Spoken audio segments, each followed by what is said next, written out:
Hello बच्चों, उम्मीद है आप फिट फाट होंगे और अपने क्लास 12 बोर्ड्स के लिए जबरदस्त तैयारी कर रहे होंगे। फिर से एक बार याद दिलाऊंगा कि जो बोर्ड एग्जामिनेशंस हैं वो रट्टाफिकेशन से दूर हो चुके हैं। यानी अगर आपको बोर्ड एग्जामिनेशन में अच्छा परफॉर्मेंस करनी है तो कॉन्सेप्ट बिल्डअप करना जरूरी है। और केवल बोर्ड एग्जामिनेशन की बात ही नहीं है, क्योंकि यहां पर पढ़ाई रुक थोड़ी जाती है आपकी। इसके बाद आप या तो जेई का एग्जाम देंगे, नीट का देंगे या सीयूईटी देंगे यूनिवर्सिटीज में, सेंट्रल यूनिवर्सिटीज में पढ़ने के लिए। वहां भी आपका कॉन्सेप्ट टेस्ट किया जाएगा। तो it is good for you, it is better for you कि आप अपने कॉन्सेप्ट को डेवलप कर लीजिए, जिससे आप बोर्ड्स में तो शानदार प्रदर्शन करें ही, साथ में जो फ्यूचरिस्टिक एग्जाम आप देने वाले हैं, जेई, नीट, सीयूईटी, वहां भी शानदार तरीके से छा जाएं। इसीलिए कि आपको मैं कॉन्सेप्ट बिल्डअप करा पाऊं, मैं ये डिटेल्ड वीडियो की सीरीज लेके आया हूं। और यहां पर हम लोग आज बात करेंगे चैप्टर न्यूक्लियस की, जो चैप्टर नंबर 13 है, और इसके लास्ट पार्ट की। 2 पार्ट में मैंने इस चैप्टर को डिवाइड किया था। ये जो मैंने आपके लिए डिटेल्ड वीडियो बनाए हैं, इसके बाहर से बेटा कुछ नहीं आएगा। अगर आपने इतना कर लिया तो आपका काम बन गया। प्रैक्टिस के लिए क्वेश्चंस और कर सकते हैं। कॉन्सेप्ट में फुल सिलेबस यहां कवर कर रहा हूं। जो बच्चे एनसीईआरटी फॉलो करते हैं वो इसको फॉलो कर सकते हैं और शानदार तरीके से कॉन्सेप्ट को बिल्डअप कर सकते हैं।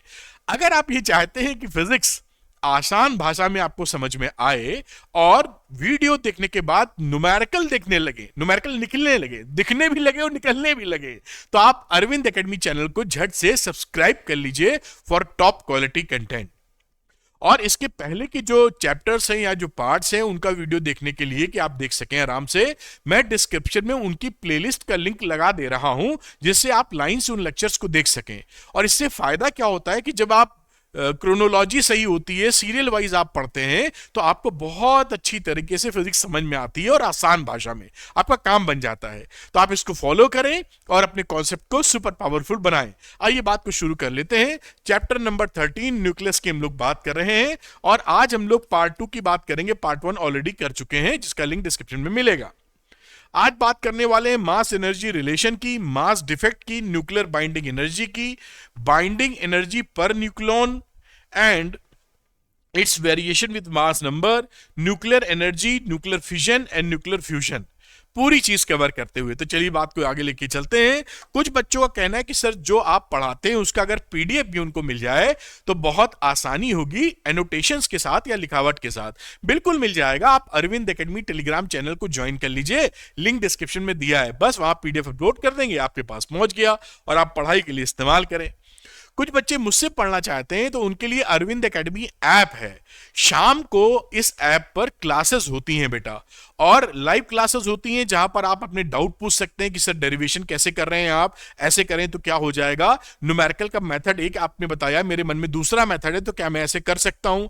इन सब की बातों को मैं अच्छे से एड्रेस कर देता हूं, जिससे आपके कॉन्सेप्ट भी बिल्डअप होते हैं और कॉन्फिडेंस भी जबरदस्त तरीके से आगे बढ़ जाते हैं। इसी चीज को ध्यान में रख के हम लोग लेके आए हैं आपके लिए द्रोणा बैच। ये द्रोणा फिजिक्स है, ये द्रोणा मैथमेटिक्स है। द्रोणा बैच की खूबी क्या है कि इसमें सारे कॉन्सेप्ट पढ़ाने के बाद, सारे डेरिवेशन कराने के बाद, सारे न्यूमेरिकल कराने के बाद आप के लिए 2 स्पेशल डेडिकेटेड सेशंस होते हैं, जिसमें एक होता है एनसीईआरटी कॉर्नर, जहां एनसीईआरटी के सवाल लगवाए जाते हैं, और दूसरा एक डेडिकेटेड वीडियो लेक्चर पर चैप्टर होता है PYQs कॉर्नर, जहां प्रीवियस ईयर क्वेश्चन लगाए जाते हैं। और डाउट क्लैरिटी तो चलती ही रहती है। तो जब तक आप चैप्टर खत्म करते हैं, आपका सुपर परफॉर्मेंस के लिए आप तैयार हो जाते हैं, पूरे चैप्टर को आप समझ लेते हैं, एनसीईआरटी सवाल लगा लेते हैं, PYQs क्वेश्चन कर लेते हैं और सारे डाउट निकल जाते हैं, तो क्यों नहीं आप अच्छा परफॉर्मेंस करेंगे, 100% अच्छा परफॉर्मेंस करेंगे। और ये 999 की जो फीस है, ये पूरे सिलेबस, पूरे कोर्स की फीस है। आप बहुत इकोनॉमिकल वे में ज्वाइन कर सकते हैं। जो बच्चे ज्वाइन करना चाहते हैं उनके लिए लिंक दिया है डिस्क्रिप्शन में अरविंद एकेडमी ऐप का। अरविंद एकेडमी ऐप को डाउनलोड कर लें, स्टोर सेक्शन में जाकर द्रोणा बैच में एनरोल कर लीजिए और मेरे साथ पढ़ाई शुरू कीजिए। आ जाते हैं आज के मुद्दे पर, यानी जिस वजह से ये वीडियो लेक्चर बन रहा है। तो ये कहानी शुरू होती है आइंस्टाइन साहब से। आइंस्टाइन ने क्या किया कि थ्योरी ऑफ स्पेशल रिलेटिविटी जब वो दे रहे थे, जो कि बहुत फेमस थ्योरी है फिजिक्स में, तो यहां पर उन्होंने कहा कि मास को हमको एनर्जी मानना होगा, मानना चाहिए। ये थ्योरी उन्होंने प्रपोज कर दी और ये बड़ा ही रिवॉल्यूशन था। क्योंकि क्या था कि इस थ्योरी से पहले, जिसमें वो कह रहे थे कि मास को एनर्जी मान सकते हैं, अब मास को एनर्जी मान सकते हैं तो एनर्जी को मास मान सकते हैं, दोनों इंटर रिलेटेड हो गए। उससे पहले ये समझा जाता था कि मास का कंजर्वेशन एक अलग चीज है और एनर्जी का कंजर्वेशन एक अलग चीज है। लेकिन इन्होंने तो क्या किया, इन्होंने कहा कि दोनों एक ही हैं, एक दूसरे के पूरक हैं। आप समझ रहे हैं, दोनों में रिश्ता है। इससे पहले रिश्ता नहीं स्टैब्लिश किया जा रहा था, यह कहा जा रहा था कि मास एक अलग चीज है, एनर्जी अलग चीज है, conservation of mass, conservation of energy. लेकिन इन्होंने कहा ना बाबा, दोनों आपस में रिलेटेड हैं, और उस रिलेशन को इन्होंने स्टैब्लिश किया E is equal to mc square से, कि अगर हमारे पास मास m है, ये m क्या है, मास, c क्या है, speed of light in vacuum और एयर, करीब करीब मोटे तौर पे 3 × 10⁸ मीटर पर सेकेंड, और ये इतनी एनर्जी बन जाएगी अगर मास को आप स्पीड ऑफ लाइट से मल्टीप्लाई, उसके स्क्वायर से मल्टीप्लाई कर देंगे। तो ये शानदार क्या चीज हो गई, मास एनर्जी रिलेशन। ये रहा मास, ये एनर्जी, मास एनर्जी का रिश्ता E is equal to mc square से। और ये बहुत बड़ा रिवोल्यूशन था, क्योंकि सोचने का डायरेक्शन ही इन्होंने बदल दिया था। कभी कभी कुछ ऐसे गजब कॉन्सेप्ट क्रिएट कर देते हैं साइंटिस्ट कि जिस रास्ते पे दुनिया जा रही थी उसको वो रास्ता मोड़ना पड़ता है, विचार बदलने पड़ते हैं कि भाई ऐसा भी हो सकता है। चलिए एक न्यूमेरिकल एनसीईआरटी में उसको भी कर लेते हैं बड़ी आसानी से हम लोग।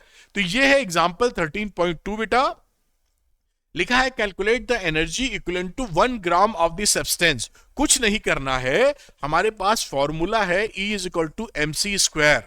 तो इस मास से कितनी एनर्जी लिंक्ड है इसका पता करना है, बिल्कुल करेंगे पता हम लोग। तो E लिखिए, 1 ग्राम मास है तो 1 × 10⁻³ किलोग्राम में मामला आ गया। और C को मोटा मोटा हम ले लेते हैं 3 × 10⁸ मीटर पर सेकेंड। अब इसको जब आप मल्टीप्लाई करेंगे तो ये आ जाएगा 10⁻³ इंटू, ये स्क्वायर है बेटा, 9, और यहां रहा 10⁻16 जूल। अब इसको मल्टीप्लाई करके लिख लीजिए 9 × 10⁻13 जूल, और यही आपका आंसर हो गया। देखिए ना कितना इजी है। तो बस ये सवाल छोटा सा था, हो गया, मैं हट जाता हूं। कई बच्चों को स्क्रीन शॉट लेना होता है या स्क्रीन को पॉज करना होता है, आप कर लीजिए, फिर आगे की बात करेंगे। बड़े इंटरेस्टिंग कॉन्सेप्ट है आगे का, मास डिफेक्ट। चलिए बात को आगे शुरू कर लेते हैं। अब देखिए आगे कहानी बढ़ जाती है अपनी मास डिफेक्ट के आगे। मास डिफेक्ट क्या है, मैं एकदम लेमैन लैंग्वेज यूज कर रहा हूं, एकदम मतलब जिसे बोलते हैं जो बच्चा जीरो हो, माइनस में हो, वो भी समझ जाए, एकदम खुला खेल। देखिए क्या हुआ, इन्होंने क्या देखा, मास डिफेक्ट किसको बता रहे हैं कि सपोज करिए हमने एक न्यूट्रॉन लिया, एक प्रोटॉन लिया, इसका मास हमने देखा, समझाने के लिए आपको बता रहे हैं, जो कुछ गलत फिगर्स हम ले रहे हैं समझाने के लिए, इसे आप समझ पाए। मान लीजिए इस न्यूट्रॉन का 1 किलो वजन है, मास है, इसका प्रोटॉन का 1 किलो वजन है। भाई 1 किलो बहुत बड़ी फिगर है, बेवकूफी है लेना, लेकिन समझाएंगे इसलिए क्योंकि वही आप इस 1 किलो को पहचानते हैं आप आसानी से, सब्जी लेते देते कभी देखा होगा, लाए भी होंगे कभी। अब इन दोनों को जब हम न्यूक्लियस में पहुंचा देते हैं ना, 1 न्यूक्लियस और 1 प्रोटॉन, 1 न्यूट्रॉन और 1 प्रोटॉन को, तो हम ये एक्सपेक्ट करते हैं कि यहां पर 1 किलोग्राम था, तो इसका भैया हमारी एक्सपेक्टेशन क्या है, एक्सपेक्टेशन, उम्मीद है हमारी कि भाई 2 किलोग्राम होना चाहिए मास। लेकिन असल में जब इसको तौलते हैं आप, जो भी टेक्निक इस्तेमाल होती है स्पेक्ट्रोमीटर वगैरह से, उसके बाद आप देखते क्या है कि रियल मास कितना आ रहा है, समझाने के लिए 1.9 kg। अब ये मास जितनी हम उम्मीद कर रहे थे असल में उससे कम हो गया है। तो ये अलग अलग जो मास था उनको जोड़ने पर जो मास मिलना चाहिए वो नहीं मिला, साथ रहने पर कम हो गया। यही जो मास कम होता है इसी को बोलते हैं मास डिफेक्ट। यानी यहां पर मास डिफेक्ट क्या हो गया, जैसे डेल्टा एम से दिखाते हैं, अलग अलग जोड़ा था तो 1 + 1 था, और असल में जो निकला वो 1 - 9 निकला, तो 2 1 - 9 यानी 0.1 kg is the mass defect. बस इतना ही खेल है। तो मास डिफेक्ट समझ गए होंगे, अलग अलग वजन लिया, और एकदम बेवकूफी भरा एग्जांपल दे देते हैं कि 1 किलो आलू लिया, 1 किलो टमाटर लिया, झोले में रखड़ा तो 2 किलो की जगह 1.9 किलो मिल गया। अब आप उसमें चकित हैं कि यार अलग अलग तो 1-1 किलो था, अब झोले में हमारे 1.9 किलो है। यही मास डिफेक्ट है।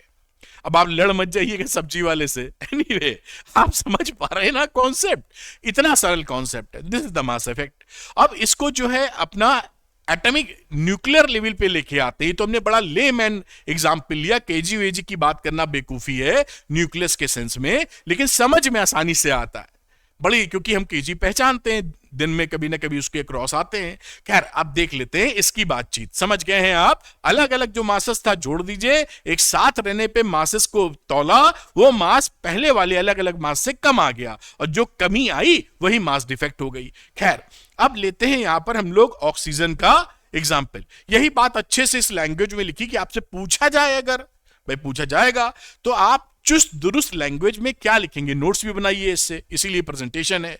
It is expected that the mass of the nucleus यानी इसका mass equal to the total mass of its individual proton और न्यूट्रॉन्स। इन दोनों के जो इंडिविजुअल प्रोटॉन और न्यूट्रॉन के मासेस थे उनके सम के बराबर होगा।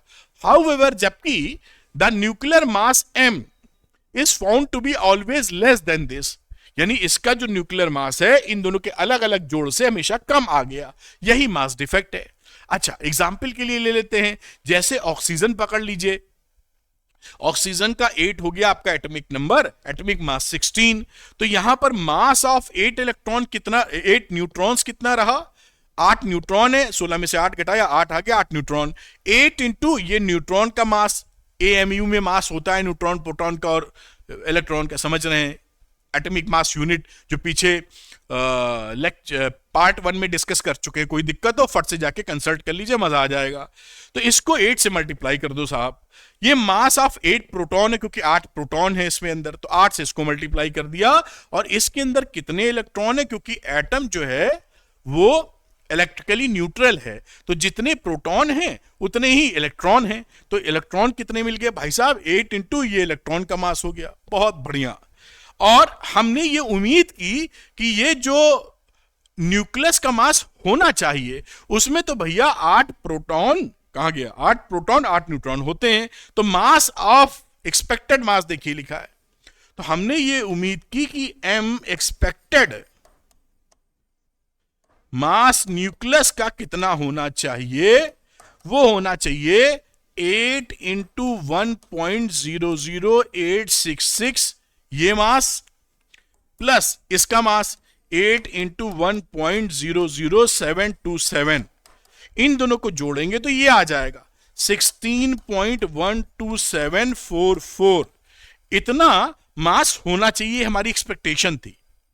भाई न्यूट्रॉन इतने मास के, प्रोटॉन इतने मास के, सबको जोड़ जाड़ डाला तो न्यूक्लियस के अंदर इतने ही आइटम है। ऑक्सीजन के न्यूक्लियस में ये रहा ऑक्सीजन का न्यूक्लियस बच्चों, और इसमें 8 न्यूट्रॉन और 8 प्रोटॉन है, ऑक्सीजन न्यूक्लियस। तो हमने न्यूक्लियस के लिए ये जोड़ के तैयार कर दिया कि भाई मेरे हिसाब से इतना मास आना चाहिए। अब एक्सपेरिमेंटल मास लिया कि हम जरा देखें तो एक्सपेरिमेंट से इसका मास न्यूक्लियस का कितना आ रहा है। तो उसके लिए हम पहुंच गए सहारा लेने मास स्पेक्ट्रोस्कोपी पर, जिससे हम मास मेजर करते हैं एटम का। तो हमने मास स्पेक्ट्रोस्कोपी से इसके एटम का, कहां गया एटम, एटॉमिक मास हमने इतना निकाला। अब एटम में तो क्या होता है, इलेक्ट्रॉन भी शामिल होता है भाई। न्यूक्लियस हो गया यहां, और बाहर इलेक्ट्रॉन भी है, 8 न्यूट्रॉन 8 प्रोटॉन, और मैं 8 इलेक्ट्रॉन यहां बना देता हूं। इसके पूरे का जो एटम का मास आया, मास ऑफ एटम, वो आया, देखिए लिखा है 15.99493 AMU या U। इसमें 8 इलेक्ट्रॉन का मास घटाएंगे तब तो न्यूक्लियस का मिलेगा। तो ये एटम की जगह अब आ गया मास ऑफ न्यूक्लियस, एक्सपेरिमेंटल, ठीक है, जो हम निकाल रहे हैं। तो 15.99493 में से 8 इलेक्ट्रॉन का मास हमने घटा दिया। ये देखिए लिखा है 0.00055 U। और हमने क्या देखा, ये कितनी वैल्यू आ रही है, 15.99 053U। ये एक्सपेरिमेंटल डाटा है जो हमने इसको मेजर किया है, और हम जो उम्मीद कर रहे थे, देखिए expected data m mass of nucleus, जो पीछे वाली स्लाइड में था एक्सपेक्टेड, वो कितना था 16.12744 U। ये यहां पर है, जिसकी बात कर रहे हैं, ये 16.12744 U। इसी को यहां पर लिख दिया 16.12744 U। अब ये मास, भाई साहब कलर बदल लेना होगा, ये मास एक्सपेरिमेंटल और ये मास अलग अलग आ गए, एक नहीं आए। तो और ये ज्यादा आ रहा है, देखिए ये वाला एक्सपेक्टेड जो है, हम इसमें से ये घटा देंगे तो मास डिफेक्ट हमारा क्या हो गया बेटा, इस वाले में से 16.12744 AMU माइनस 15.9905 15.99053 U घटा दिया, ये जो निकाला था हमने, ठीक है, ये वैल्यू हमने यहां पर घटा मारी। अब जब ये वैल्यू घटाओगे तो हमारे पास ये वैल्यू आ जाएगी 0.13691 U। Total mass of it's constituent by इतना, ये डिफरेंस आ गया, यही यहां पर ये देखिए वैल्यू लिखी हुई है। This is the mass defect, ये मास में आ गई कमी, तो मास डिफेक्ट यही है डेल्टा एम, और ये फॉर्मूला बना दिया। फॉर्मूला भी बहुत सरल है, देखिए हम क्या कर रहे हैं, प्रोटॉन के मास को उसके नंबर से मल्टीप्लाई कर रहे हैं, जैसे 8 इंटू मास ऑफ प्रोटॉन किया था यहां पर, तो mass of proton into number of proton, total mass of proton तब निकलेगा, ये Z इंटू MP से शो है। Z होता है एटॉमिक नंबर, मतलब नंबर ऑफ प्रोटॉन्स, और साथ में MP यानी एक प्रोटॉन का मास, तो ये टोटल प्रोटॉन का मास हो गया। अब इसमें हम न्यूट्रॉन का टोटल मास जोड़ेंगे, तो एक मास होता है न्यूट्रॉन का Mn, और न्यूट्रॉन कितने होते हैं, तो एटॉमिक नंबर से आप जब एटॉमिक मास से, मास नंबर से जब आप एटॉमिक नंबर घटाते हैं तो आपको मिलते हैं नंबर ऑफ न्यूट्रॉन्स, तो नंबर ऑफ न्यूट्रॉन्स को Mn से मल्टीप्लाई कर दिया, तो अलग अलग जो थे उनको जोड़ लिया मासेस, और असल में ये क्या है, मास ऑफ न्यूक्लियस। ये मास ऑफ न्यूक्लियस को जो एक्सपेरिमेंटल डाटा से निकाला है असल में है, उसको घटाया तो जो डेल्टा एम आया, this is known as a mass defect. तो ये मास डिफेक्ट आप पकड़ पाए होंगे, ये मैंने करके भी आपको दिखाया, जैसे आप किसी भी सूरत में मिस ना कर दें। अच्छा, ये मास डिफेक्ट इतना ज्यादा इंपॉर्टेंस क्यों रख रहा है, इसलिए रखने लगा क्योंकि आइंस्टीन ने थ्योरी दे दी थी कि भाई जो डेल्टा एम है या मास है, उसका रिश्ता एनर्जी से है, तो अगर यहां डेल्टा एम आ रहा है, मास डिफेक्ट हो रहा है, तो एनर्जी से लिंक्ड है, तो एनर्जी भी कम हो रही है। भाई मास घटा E=mc², तो मास घटा तो एनर्जी भी घटी। अब ये मामला क्या है, इसका रिश्ता एनर्जी से जुड़ने की बात शुरू हो गई।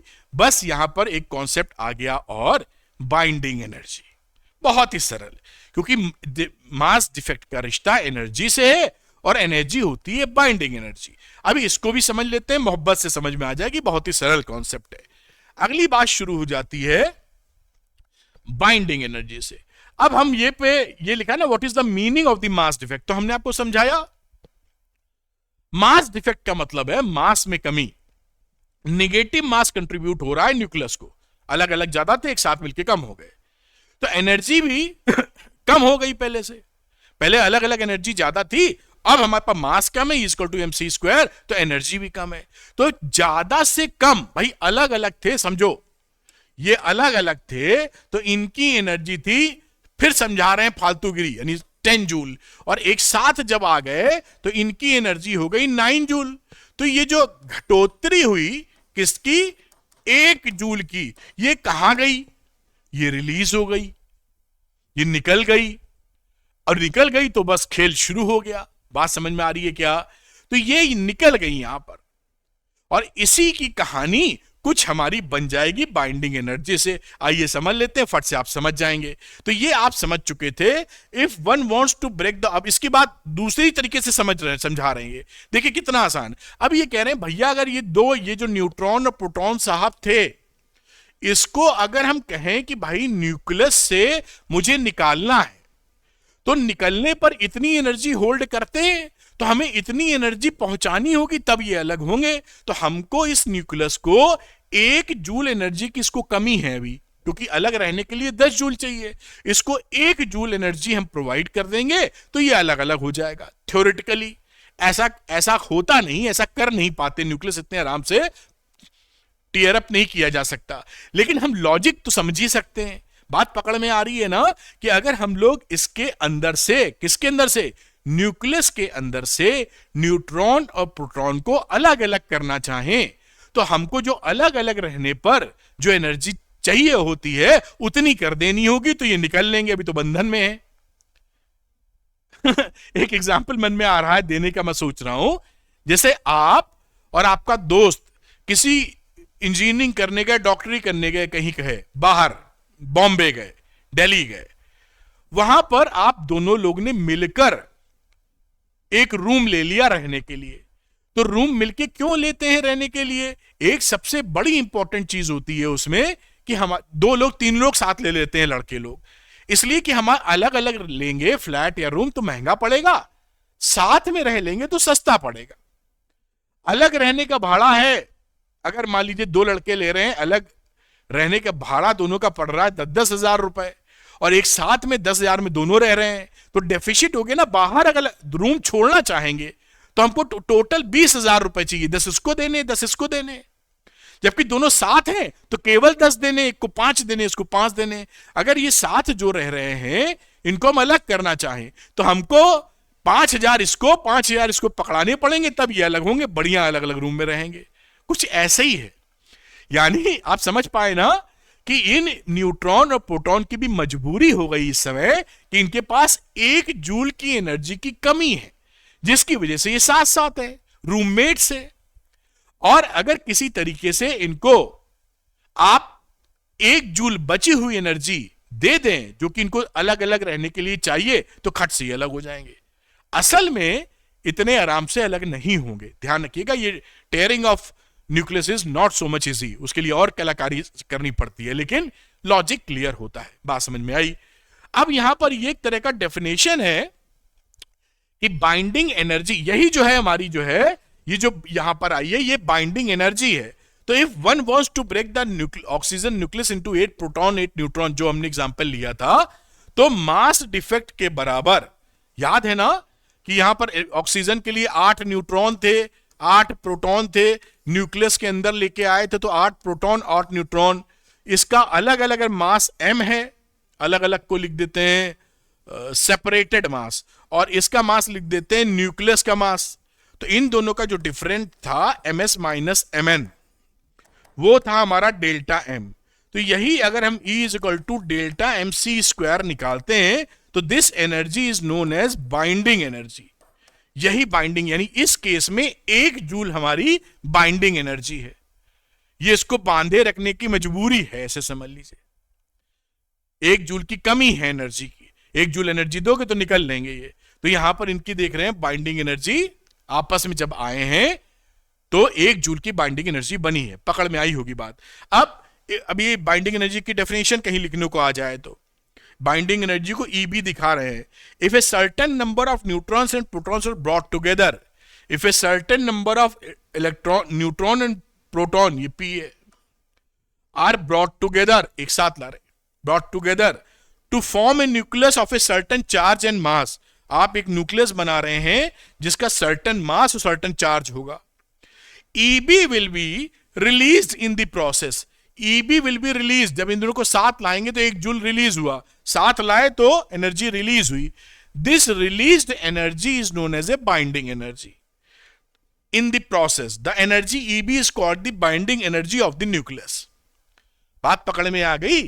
साथ साथ रह रहे थे, अलग अलग रह रहे थे, जब वो साथ आएंगे मास कम हुआ तो एनर्जी कम हुई, यानी कुछ एनर्जी उन्होंने छोड़ी। जैसे यहां पर 1 जूल निकाली। 1 joule energy is known as a binding energy. समझ गए?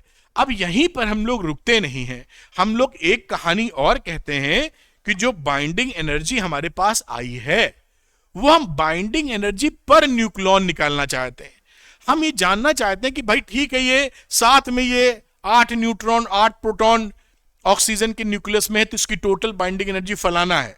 लेकिन भाई अगर हम एक न्यूक्लियॉन को निकालना चाहें तो एवरेज एनर्जी कितनी देनी पड़ेगी ये तो पता चल जाता।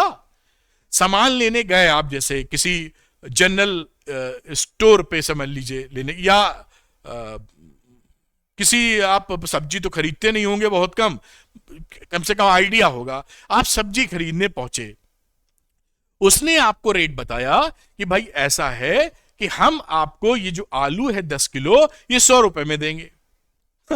है कि नहीं? वो बता रहा है। तो आपने कहा ठीक है भैया, ये जो तुम्हारे आलू पड़े हैं इसमें पीसेस देखें, आलू पोटैटोस कितने हैं, मान लो 100 पोटैटो हैं, 100 आलू हैं।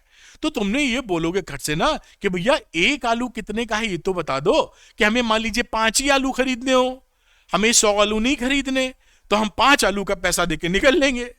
तो हमें ये तो बताओ कि एक आलू क्या है, यानी रेट क्या है एक आलू के हिसाब से। यही चीज बड़ी एक अजीब सी लैंग्वेज है, जिसे इंग्लिश में लाउजी लैंग्वेज कह सकते हैं, घटिया लैंग्वेज, लेकिन कॉन्सेप्ट बिल्कुल क्लियर कर रहा है साइंस में। मतलब एकदम आप, क्योंकि ऐसे एग्जांपल्स में दे रहा हूं जैसे आपके आजू बाजू जो घटना घटती है तो वह फट से दिमाग में चली जाएगी आपके, इसलिए इसका सहारा ले रहा हूं। बहुत साइंटिफिक नहीं बनने की कोशिश कर रहा हूं, डिफिकल्टी हो जाएगी समझने, पकड़ में आ रही ना बात। तो यहां पर आप ये चाहते हैं कि भैया हमको एक न्यूक्लियॉन को टुई करने के लिए, निकालने के लिए जो एनर्जी लग रही है वो पता चल जाए। तो वो क्या करोगे? कुछ नहीं करना, बहुत सस्ती बात। ये न्यूक्लियस है, 8 proton 8 neutron, total binding energy EB थी इसकी न्यूक्लियस की। आप इस ईबी को इस 16 से डिवाइड कर दीजिए। न्यूक्लियॉन का मतलब होता है प्रोटॉन न्यूट्रॉन मिलाकर, number of proton plus number of neutron. तो ये जो आ गई, ये क्या हो गई? एनर्जी पर न्यूक्लियॉन, बाइंडिंग एनर्जी पर न्यूक्लियॉन, ईबीएन इसे लिखते हैं, ईबीएन। यहां पर ये ईबी लिखा, ये बेसिकली ईबी अपॉन ए है। ए क्या है? Mass number. ये क्या था? ये तो मासी नंबर है, number of proton plus number of neutron. तो इसको आपने फटाक से लिख दिया, E B N is equal to E B upon A. कितना सब मजेदार चीजें हैं, और आप समझ गए कि भाई इसकी जरूरत पड़ेगी हमको ना, आलू खरीदना है 4 पीस। आप समझ पाए? तो इस भाई है तो देखो, साइंटिस्ट लोग भी तो इंसान हैं, वो किसी देश में रहते होंगे, उम्मीद करता हूं आलू तो खाए ही होंगे। हम लोग तो खूब हिंदुस्तानी लोग तो दबा के आलू खाते हैं, कुछ ही लोग हैं जिनको पसंद नहीं होगा आलू, किंग ऑफ सब्जी बोलते हैं। चलिए बात समझ में आई होगी आपको कि ये कहानी क्या है। बस यही कहानी छपी है यहां पर, बस। अब यहां पर ये लिखा है कि जो वहां समझा था ईबी, वो ऐसा समझ ना लेना जो मैंने 2 बार आपको बताया कि 8 न्यूट्रॉन 8 प्रोटॉन अंदर थे न्यूक्लियस के। अब इसकी जो बाइंडिंग एनर्जी न्यूक्लियस की बन रही है, जो इसको सप्लाई करेंगे तो अलग हो जाएंगे 8 प्रोटॉन न्यूट्रॉन, तो वो बाइंडिंग एनर्जी सप्लाई करने पर इतनी आराम से अलग नहीं हो जाते हैं। तो ऐसा नहीं समझ लेना है। इससे ये समझ में आता है कि जिसकी बाइंडिंग एनर्जी ज्यादा होगी उतना वो जो आपका न्यूक्लियस है वो स्टेबल होगा, वो टुगेदरनेस ज्यादा फॉलो करेगा।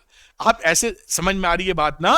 जैसे मान लीजिए एक रूम में रूम पार्टनर आपके 4 लड़के रह रहे हैं और बाहर जाने का खर्चा बहुत है अलग अलग रहने का, तो आपकी टुगेदरनेस मजबूरी ही सही लेकिन रहेंगे साथ ही, क्योंकि अगर बाहर निकले तो आपका खर्चा कई हजारों में लग सकता है, ज्यादा खर्चा लग रहा है बाहर जाने पर, बहुत ज्यादा लग रहा है। तो आपके अंदर एकता ज्यादा रहेगी, कुछ भी हो जाए लड़ लेंगे लेकिन रहेंगे साथ, क्योंकि बाहर निकलते ही खर्चा बहुत लगेगा। ऐसी इस स्थिति इसकी है कि अगर बाइंडिंग एनर्जी ज्यादा है, तो बाइंडिंग एनर्जी ज्यादा का मतलब क्या है कि अलग अलग जाने पर 100 जूल लगता है एनर्जी, और अंदर रहने पर सपोज करिए 10 जूल लग रही है, ये जो न्यूट्रॉन प्रोटॉन है। तो इसको अगर अलग अलग होना है तो 90 जूल चाहिए। इससे क्या मतलब हुआ? High binding energy. तो हाई बाइंडिंग एनर्जी का मतलब क्या है? हाई क्या लिख गए, ठीक ही लिख गए। High binding energy, high binding energy का मतलब है कि इनको साथ रहना होगा, ये पसंद करेंगे साथ रहना क्योंकि बाहर जाना भारी पड़ रहा है। तो इसका मतलब है कि nucleus more stable, nucleus more stable. तो आप समझ पाए कि अगर बाइंडिंग एनर्जी ज्यादा है तो न्यूक्लियस ज्यादा स्टेबल होगा, उसके अंदर न्यूक्लॉन्स की टुगेदरनेस बहुत तगड़ी होगी। टुगेदरनेस को कह लीजिए एक साथ रहने की मंशा है ना, बात पकड़ में आ रही है ना आपको। इसलिए हाई बाइंडिंग एनर्जी इशारा कर रही है stability of the nucleus. Very good. तो ये पूरी बात आप समझ गए और मैंने कहानी, और ये बाइंडिंग एनर्जी पर न्यूक्लियन का मतलब हो गया कि एक न्यूक्लियन को अलग करने के लिए कितनी एनर्जी आपको चाहिए, है ना, एवरेज एनर्जी, वो बाइंडिंग एनर्जी पर न्यूक्लियन हो जाता है। अब देखिए बड़ी अच्छी बात आगे चलेगी। अच्छा, एक सवाल आ जाता है, इसको निपट लेते हैं पहले, फिर चलते हैं आगे। तो लिखा है find the energy equivalent of one atomic mass unit, one AMU. AMU किसका होता है, मास का यूनिट, और E equal to mc square से एनर्जी निकाल सकते हैं, अभी दिखाएंगे आपको। First in joules and then MeV। तो हमें जूल्स MeV दोनों बताना है। Using this expression express the mass defect of oxygen in MeV पर C स्क्वायर। ठीक है, तो देखिए E is equal to mc square हमारे पास रिलेशन था। मास को, मास की यूनिट यहां पर न्यूक्लियर फिजिक्स में यूज की जाएगी एटॉमिक मास यूनिट, यू से भी दिखाते हैं, और ये एनर्जी आप जूल में लिख सकते हैं एसआई सिस्टम में, वरना इलेक्ट्रॉन वोल्ट में न्यूक्लियर फिजिक्स में नॉर्मली लिखी जाती है। ठीक, अब यहां पे शुरू करते हैं ये एनर्जी देखना लेना एक एएमयू से। तो 1 एएमयू लिख दीजिए या 1 यू लिख देते हैं केवल, और speed of light in vacuum जो कि है 2 पॉइंट एग्जैक्टली ले रहे हैं 9979 इंटू 10 की पावर 8। ठीक है बेटा, 1 एएमयू या 1 यू कितने किलोग्राम के बराबर होता है, पिछले वाले पार्ट में कर चुके हैं। 1.6605 इंटू 10 की पावर -27 kg। तो एक एटॉमिक मास यूनिट इतने किलोग्राम के बराबर है, और साथ में 2.9979 इंटू 10 की पावर 8 मीटर पर सेकेंड कहीं लिख देना चाहिए मुझे, और ये मीटर पर सेकेंड है, उसका टोटल का आप स्क्वायर करेंगे। अब इसको आप सॉल्व करेंगे आगे, तो आप क्या देखेंगे कि 1.4924 इंटू 10 की पावर -10, ये जूल में आ रहा था, हम इलेक्ट्रॉन वोल्ट में कन्वर्ट करना चाहते हैं, इसलिए इसको 1.602 इंटू 10 की पावर -19 से डिवाइड कर देंगे तो ये इलेक्ट्रॉन वोल्ट में हो जाएगा। ये डिवाइड नहीं करोगे तो ये जूल में निकलेगा। ठीक, तो पहले, अच्छा पूछा भी है शायद जूल्स के अंदर, तो पहले जूल निकाल लेना चाहिए, इसको हटा देते हैं बस, और क्या करना है। तो ये 1.4924 इंटू 10 की पावर -2 जूल हो गया। अब हम इलेक्ट्रॉन वोल्ट में निकालते हैं, जिसे हम लोग मिलियन इलेक्ट्रॉन वोल्ट में जिक्र कर सकें। तो 1.4, ये पहला आंसर आ गया है, 4924 इंटू 10 की पावर -10 बेटा, अपॉन 1.602 इंटू 10 की पावर -19 इलेक्ट्रॉन वोल्ट। इसको कैलकुलेट करेंगे तो वैल्यू आ जाएगी कितनी, 0.9315 इंटू 10 की पावर 9 इलेक्ट्रॉन वोल्ट। अब इसको मिलियन इलेक्ट्रॉन वोल्ट में लिखे तो करीब करीब 931.5 MeV। ये आपकी कहानी आ गई, ये दूसरा आंसर है। एक इसने बोला था कि जूल में बताओ, और एक बोला था MeV में बताओ, ये हमने यहां पर बता दिया। तो आप इसको यहां पर 1U को सीधे लिखें एटॉमिक मास यूनिट की। देखो E is equal to mc square होता है, तो M इज इक्वल टू क्या हो जाएगा, E अपॉन C स्क्वायर। इसी तरह से यूनिट हम लोग कॉपी मार देंगे, यानी 1 एटॉमिक मास यूनिट जो मास की यूनिट होती है 931.5 मिलियन इलेक्ट्रॉन वोल्ट एनर्जी की यूनिट अपॉन C स्क्वायर। कई लोग घबराते हैं C स्क्वायर नीचे क्यों आ गया, ऐसे आ जाता, कोई दिक्कत थोड़ी है, क्योंकि हम इसे पकड़ ले रहे हैं। तो पहला पार्ट इसका हमने निपटा मारा है जूल में एनर्जी और एमईवी मिलियन इलेक्ट्रॉन वोल्ट में एनर्जी। अब कह रहे हैं इसी का इस्तेमाल कर लें हम लोग ऑक्सीजन के लिए। देखिए ऑक्सीजन का मास डिफेक्ट हम लोग ने निकाला था, उस मास डिफेक्ट को हम लोग पकड़ रहे हैं। मास, या मैं दोबारा करके दिखा दूं मास डिफेक्ट का मामला। खैर हम लोग कर लेते हैं दोबारा, कोई बात नहीं, जिससे आपको रिवाइज भी हो जाएगा ना।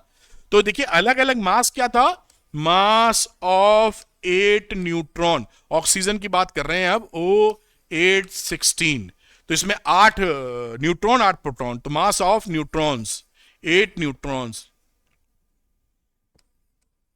इसकी वैल्यू कितनी हो गई, 8 इंटू 1.00866 U। फिर मास ऑफ 8 प्रोटॉन्स, इसकी वैल्यू हो गई 8, ये 1 का होता है ना, तो 1.00727 U।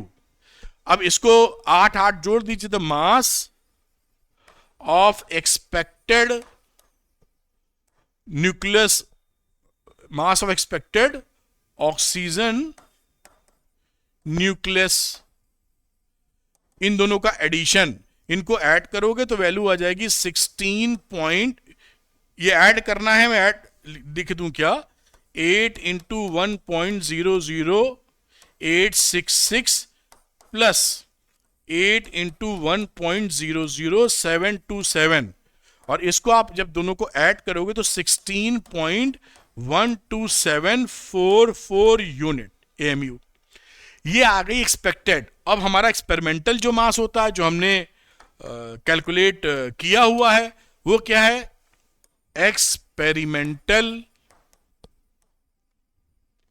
Mass of oxygen nucleus,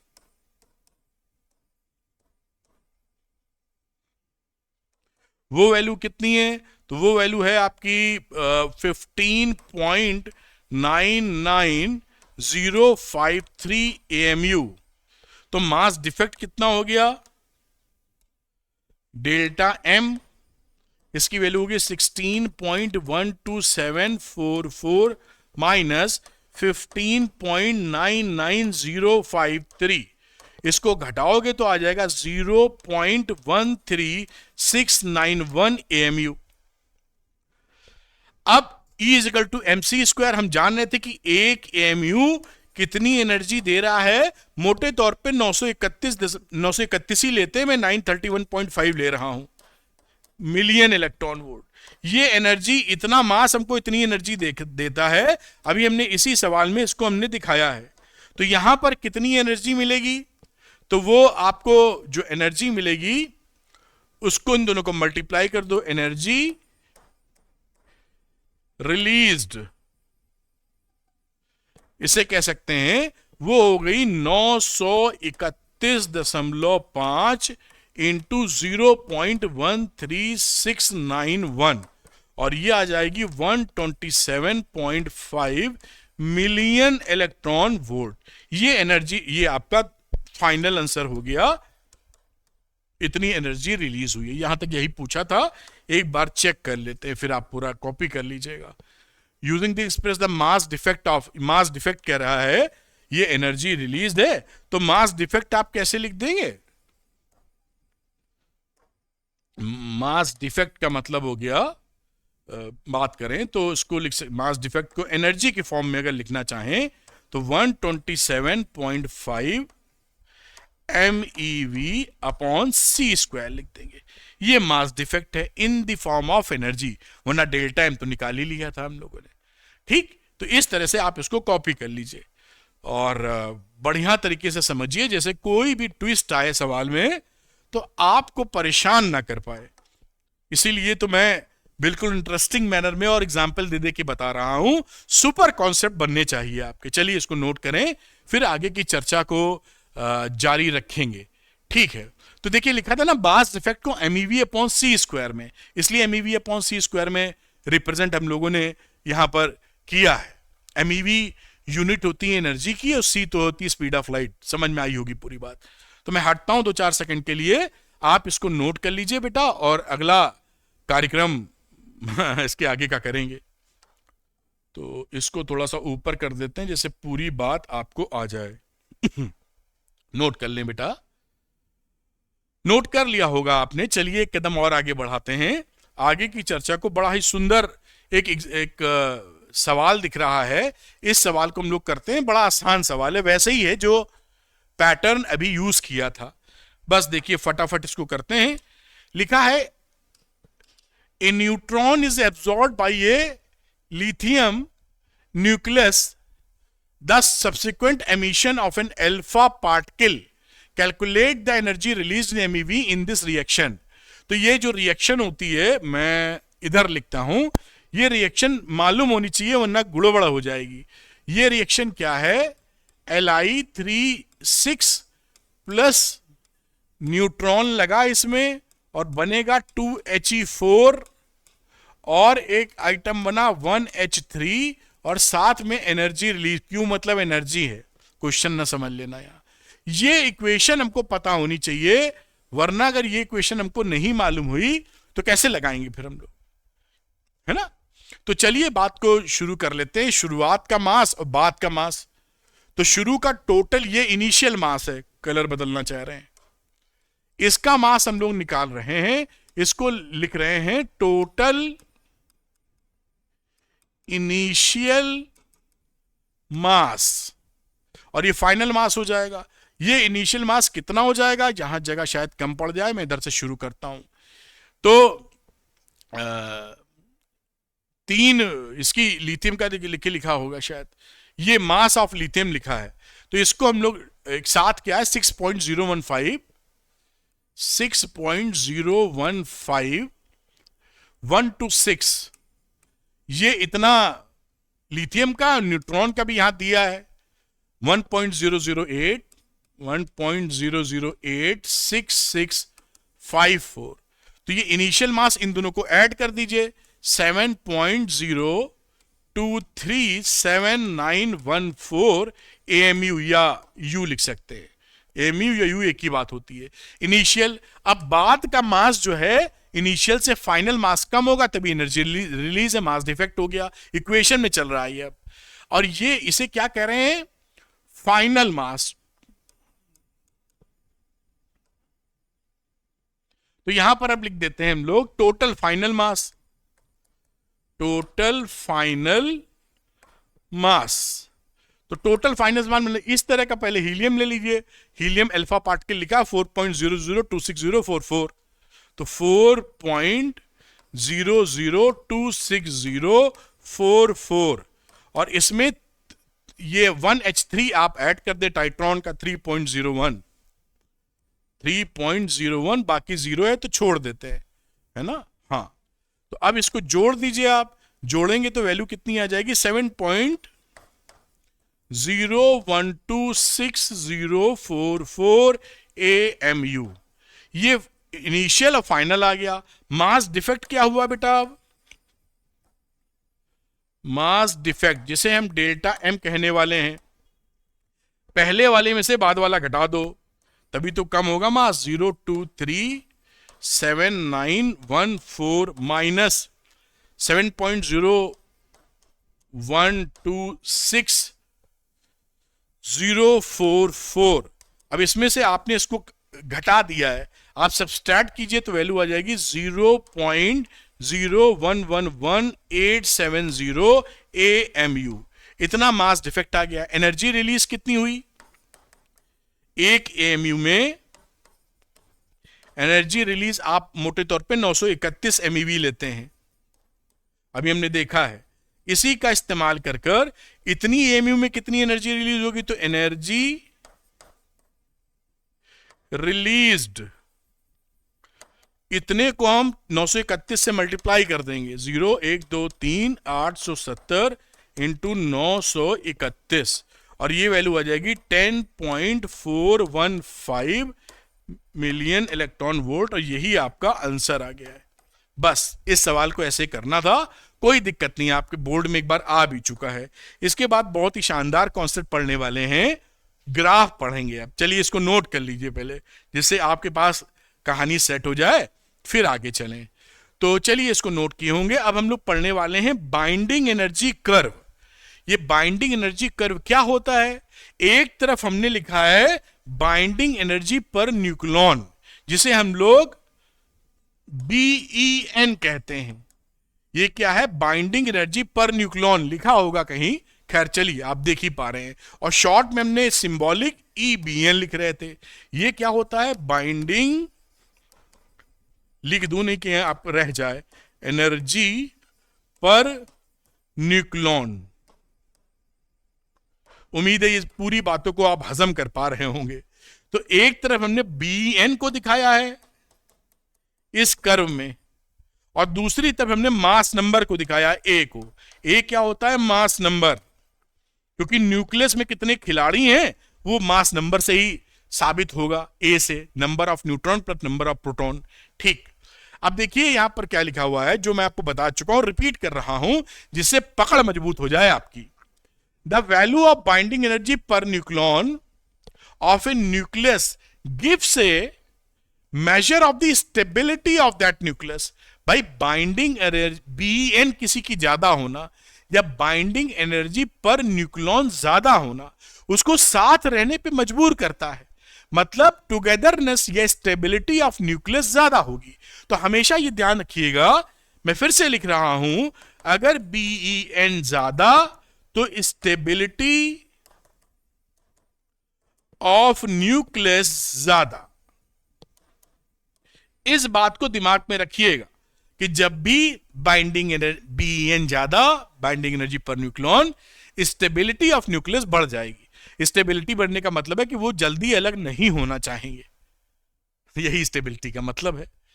तो greater is the binding energy per nucleon of a nucleus, more stable is the nucleus.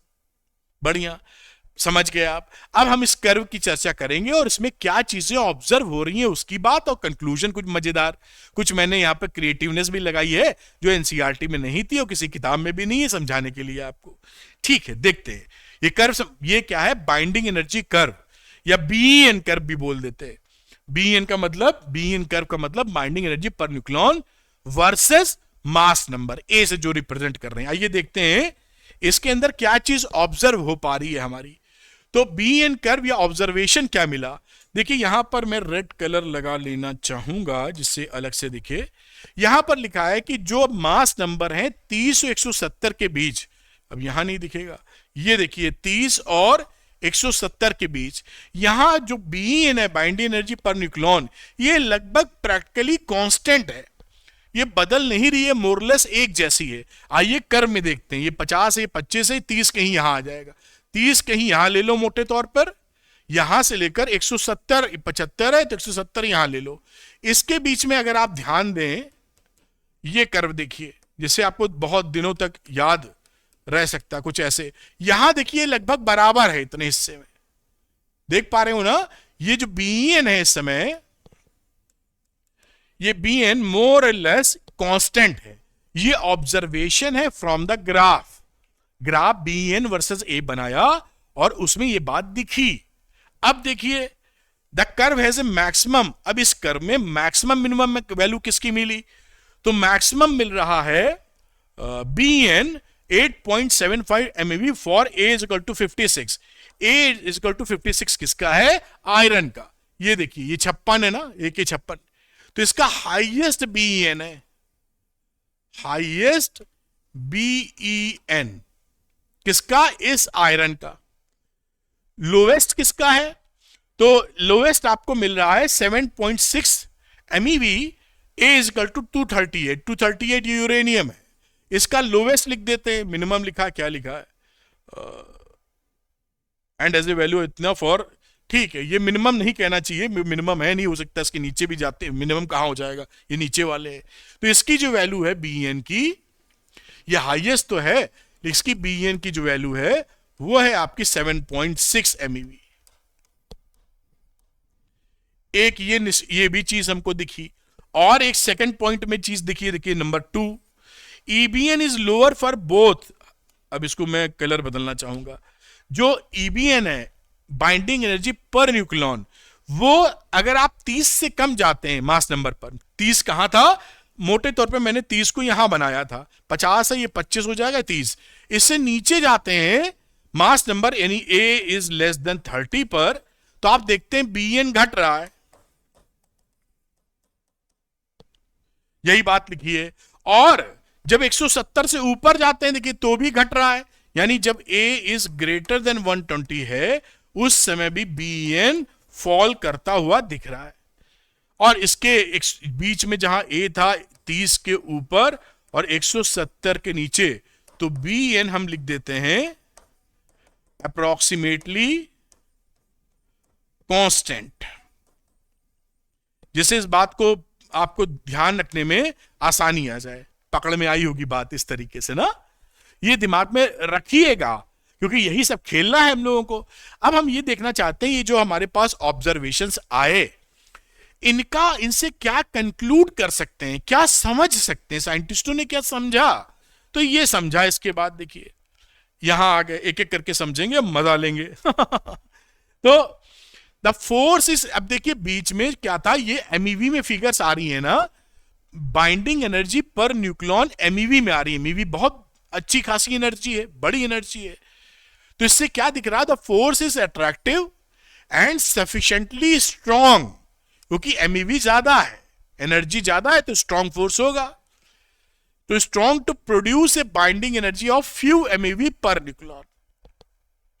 तो यहां पर ये दिखा कि इनके बीच का जो फोर्स है न्यूक्लियंस के बीच का, वो अट्रैक्टिव इन नेचर है, एक दूसरे को अट्रैक्ट कर रहे हैं और सफिशिएंटली हाई है, क्योंकि हमको बीएन ज्यादा मिल रहा है, बीएन मतलब एमईवी में मिल रहा है, इसलिए कह रहे हैं कि ये सफिशिएंटली हाई है। ज्यादा बीएन का मतलब अलग नहीं होना चाहिए, ठीक, तो आप ये बात समझ गए कि सफिशिएंटली स्ट्रांग है। अब दूसरी मजेदार बात जो है वो, जहां पर मैंने थोड़ा कलाकारी की है, कि एक हिस्सा था जहां मास नंबर 30 से ज्यादा 170 से कम में लगभग कांस्टेंट था, क्या, बीएन।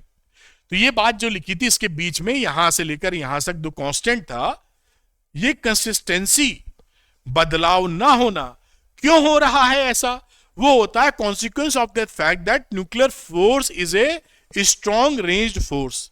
इसी को हमने एक्सप्लेन किया है। इस nuclear force short range force है, ये 2-3 फर्मी में ही काम करता है। फर्मी का मतलब होता है एक फर्मी बराबर 10⁻⁻15 मीटर, तो 2-3 फर्मी के आसपास ही तक ये चलता है, इतनी रेंज है इसकी, डिस्टेंस नहीं कह रहा हूं, इतनी रेंज है 2-3 फर्मी के बीच में। तो क्या होता है, ये देखिए फोटो आपकी बनाई है न्यूक्लियस की बड़ा करके, ये मैंने लिखा भी है जिसे आप कंफ्यूज ना करें, व्हाइट कलर लेते हैं, ये लार्ज न्यूक्लियस है। लार्ज न्यूक्लियस का मतलब मास नंबर ज्यादा है, ए ज्यादा है, बड़ा हो गया, ठीक। अब ये मास न्यूक्लियस बड़ा है, इसके अंदर देखिए कुछ न्यूक्लियस, सारे न्यूक्लियॉन्स जो मैंने डॉट दिखाए हैं, ये एक न्यूक्लियॉन है समझने के लिए। इस न्यूक्लियॉन के पास में बाकी जो न्यूक्लियॉन्स हैं वो अगर न्यूक्लियर फोर्स की रेंज में, जो कि है क्योंकि पास में, वो न्यूक्लियर फोर्स की रेंज में है, तो वो न्यूक्लियर फोर्स लगाएंगे और न्यूक्लियर फोर्स लगने की वजह से उसका बाइंडिंग एनर्जी पर असर होगा, बाइंडिंग एनर्जी बढ़ जाएगी। न्यूक्लियर फोर्स जितना ज्यादा लग रहा होगा उतना बाइंडिंग एनर्जी बीएन बढ़ जाएगी आपकी, ठीक है, बाइंडिंग एनर्जी बढ़ गई। अब इस न्यूक्लियॉन पर जो दूर वाला आपका न्यूक्लियॉन है अगला, ये पूरी घटना किसके अंदर चल रही है, न्यूक्लियस के अंदर, इसका डिस्टेंस इससे ज्यादा है, तो न्यूक्लियर फोर्स की रेंज से बाहर हो गया, मतलब इतना डिस्टेंस आ गया न्यूक्लियस के अंदर जहां पर न्यूक्लियर सोर्स एक्शन में नहीं है, क्योंकि डिस्टेंस ज्यादा है, न्यूक्लियर फोर्स की रेंज से ज्यादा है। तो उस समय not under nuclear force range, no impact on B, तो इसके ऊपर बाइंडिंग एनर्जी पर कोई फर्क नहीं पड़ेगा। आप समझ पा रहे हैं ना, ये जो खिलाड़ी है इस पे असर करने वाले कौन लोग हैं, इसके पड़ोसी लोग जो न्यूक्लियर फोर्स की रेंज में हैं, उसकी वजह से बाइंडिंग एनर्जी पे इंपैक्ट आएगा, बढ़ेगी। और अगर कोई दूर खिलाड़ी है जो न्यूक्लियर फोर्स की रेंज में नहीं है, वो इस पे बाइंडिंग एनर्जी पर कोई असर नहीं कर पाएगा। इस प्रॉपर्टी को हम बोलते हैं सैचुरेशन इफेक्ट। ये सैचुरेशन इफेक्ट ये छपा हुआ है, the property that a given nucleon influences only nucleons close to it also refer to as saturation property of the nuclear force. मतलब एक न्यूक्लियन के पड़ोसी आसपास के ही न्यूक्लियंस उस पे न्यूक्लियर फोर्स लगाते हैं, बाकी से इंटरेक्ट दूर वालों से नहीं करता। अपने घर के बगल जो घर है उनसे आप इंटरेक्शन करना पसंद करते हैं, लेकिन एक गली छोड़ के जो घर है वो उनसे मतलब आपको नहीं है। ऐसे ये कहानी कर रहा है। ठीक, अब क्या होता है कि जब इसके अंदर ए बढ़ाते जाते हैं, एक्सप्लेनेशन तुमको ये ढूंढना है।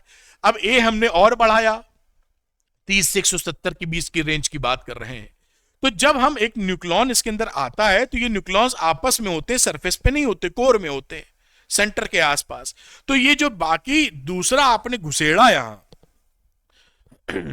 न्यूक्लियन या आया, ये इसकी कोर को इंपैक्ट नहीं करता, क्योंकि कोर में सब कहां पर है, सेंटर पर है। सॉरी। तो ये दूरी ज्यादा होने की वजह से न्यूक्लियर फोर्स की रेंज में नहीं आता है, तो ये बाइंडिंग एनर्जी को इंपैक्ट नहीं डालता। तो एटॉमिक मास नंबर 30 से लेके 170 के बीच में जो भी मास नंबर बढ़ रहा है, उसका मतलब है ये न्यूक्लियन सब यहां आ रहे हैं, यहां है, यहां है, यहां है, इसके आसपास नहीं है। तो वो आ तो रहे हैं, लेकिन बाइंडिंग एनर्जी पर कोई फर्क नहीं डाल पा रहे हैं। इस वजह से जो बाइंडिंग एनर्जी पर न्यूक्लियन है वो 30 से लेकर 170 तक अप्रोक्सीमेटली कांस्टेंट होती है या बहुत कम बदलती है। बात पकड़ में आ गई आपको? ये इंपॉर्टेंट फैक्ट था, मैंने सरल शब्दों का और डायग्राम बना के इसका इस्तेमाल आपके साथ किया और सैचुरेशन प्रॉपर्टी भी आपको दिखा दी। पकड़ लिए होंगे बात, लगता है। ये एक्सप्लेनेशन किस चीज का है कि एटॉमिक मास 30 से 170 के बीच अगर रहता है तो बाइंडिंग एनर्जी बदलती नहीं है, मोर लेस बहुत कम बदलाव के साथ लगभग एक जैसी रहती है, क्योंकि जितने न्यूक्लियंस ठूस रहे हैं वो दूर है इससे, तो बाइंडिंग न्यूक्लियर फोर्स की रेंज में नहीं है, बाइंडिंग एनर्जी को इंपैक्ट नहीं डाल पा रहे हैं। खैर, आप ये समझ गए होंगे। आगे की चर्चा हम लोग बढ़ाते हैं नंबर 3 वाले पॉइंट पर। ये कंक्लूजन्स हैं जो ऑब्जर्वेशंस हमारे सामने आए थे। अब यहां पर देखिए, बड़ा अच्छी बात ये कह रहे हैं कि वेरी हैवी न्यूक्लियस से एग्जांपल 240 कह लीजिए या 238 यूरेनियम की बात कर लीजिए, हैवी है, इसका मास नंबर बहुत ज्यादा है। अगर हम इसको इसकी क्या है, हैज लोअर बाइंडिंग एनर्जी, इसकी बाइंडिंग एनर्जी इधर जो स्टेबल है 120 आसपास यहां है, इससे कम है binding energy per nucleon compare to that of a nucleus with A is equal to 120। A is equal to 120 कहीं पर यहां कहीं आ रहा होगा, तो इसके बनस्पत ये कहीं मान लो यहां कहीं है, तो इससे ये बाइंडिंग एनर्जी कम है, बिल्कुल कम है।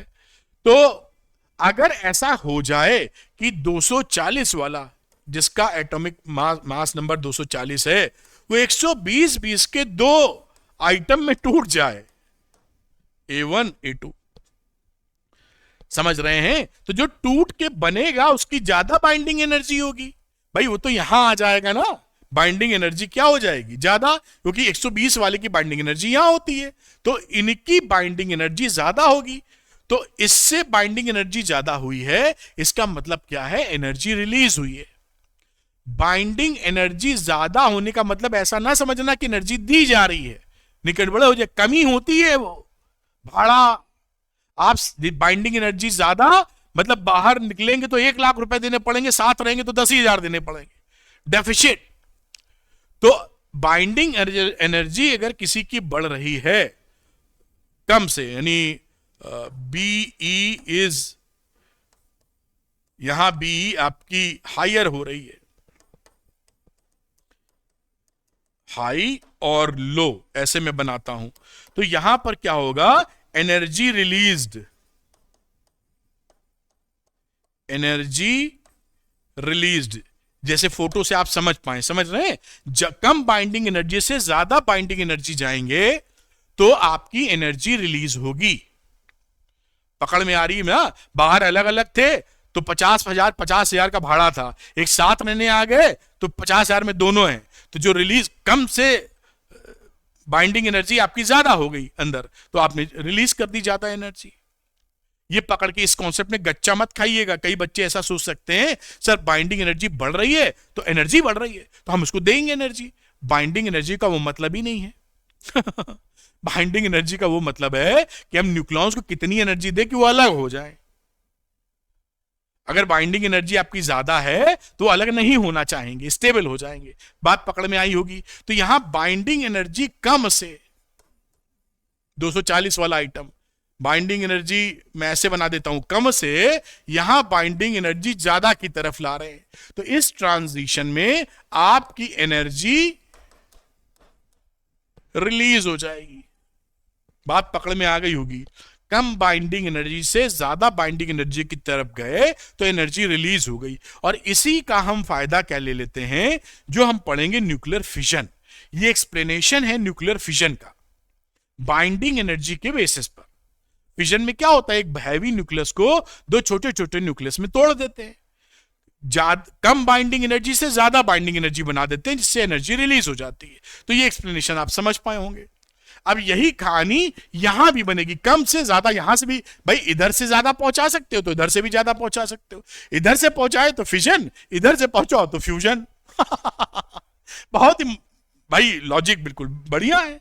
अब अगली बात देखिए चौथे नंबर पर, कि हम जैसा देख रहे थे कि ये जो छोटे वाले आइटम हैं, इनको, ये कम बाइंडिंग एनर्जी पर है, इनको अगर हम यहां ले आए तो हाई बाइंडिंग में हो जाएंगे। तो दो लाइट न्यूक्लाई को जोड़ दो,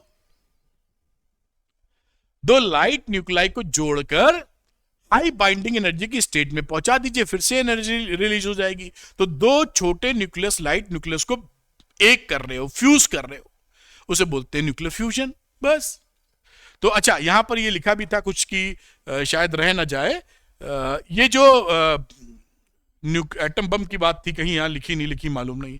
तो ये जो न्यूक्लियर फिशन था, ये जो एटम बम बनते हैं ये न्यूक्लियर फिशन के कॉन्सेप्ट पर होते हैं। Uncontrolled thermal, uncontrolled nuclear fission reactions होती हैं। ये नागासाकी हिरोशिमा में जो एक दुर्भाग्यपूर्ण घटना हुई थी, क्योंकि जब एटम बम गिराए जाते हैं तो उसमें इंसान मरते हैं, और इंसान मारने के पर्पज से ही वो गिराए जाते हैं। तो वो कोई भी इंसान कहीं कभी क्यों मरे, ईश्वर ने जिसको जो जीवन दिया है वो जी के ही यहां से जाए, जीवित रहे। तो बाकी जो मसले हैं, लड़ाइयां हैं, वो लड़ाइयां दूसरे एंगल से निपटानी चाहिए। मेरे ख्याल से एक दूसरे को मार के तो उचित नहीं होगा। खैर चलिए वापस आते हैं, नहीं हम मोटिवेशनल लेक्चर में चले जाएंगे। तो यहां की बात वापस ले लेते हैं न्यूक्लियर फ्यूजन की। वो एटम बम का एग्जाम्पल था, ये एग्जाम्पल हाइड्रोजन बम का है। न्यूक्लियर फ्यूजन जो है वो हाइड्रोजन बम बनाने का काम आता है। इसके डैडी हैं एटम बम के, अभी तक छोड़े नहीं गए हैं। बताते हैं उससे बहुत तगड़े भयानक है हाइड्रोजन बम, ये गिरेगा तो पता नहीं क्या होगा। और दूसरी बात, तो न्यूक्लियर फ्यूजन है जो सूरज वगैरह से रोशनी आती है, सन से जो एनर्जी रिलीज हो रही है, स्टार से हो रही है, वो न्यूक्लियर फ्यूजन रिएक्शन से होती है। ये कोर्स में पूछ लेते हैं आपसे। एटम लिख देता हूं, एटम बम की घटना, कोई भी रिस्क लेने के मूड में नहीं हूं। न्यूक्लियर क्या था, फ्यूजन, फ्यूजन का मतलब टूटना, और सन से एनर्जी, सन एंड स्टार से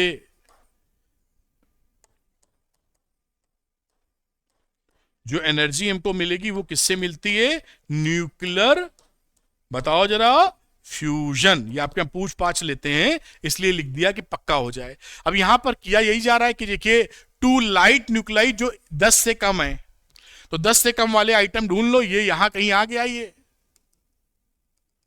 ये नीचे वाले हाइड्रोजन हाइड्रोजन को जोड़ो और ऊपर का बना दो। तो क्या होगा, कम बाइंडिंग से ज्यादा बाइंडिंग एनर्जी पे चले गए। जहां भी कम बाइंडिंग से ज्यादा बाइंडिंग जा रहे हो, एनर्जी रिलीज कर जाएगी। वही एनर्जी मिलती है फ्यूजन में, और ये भयानक मिलती है, अभी देखेंगे हम लोग।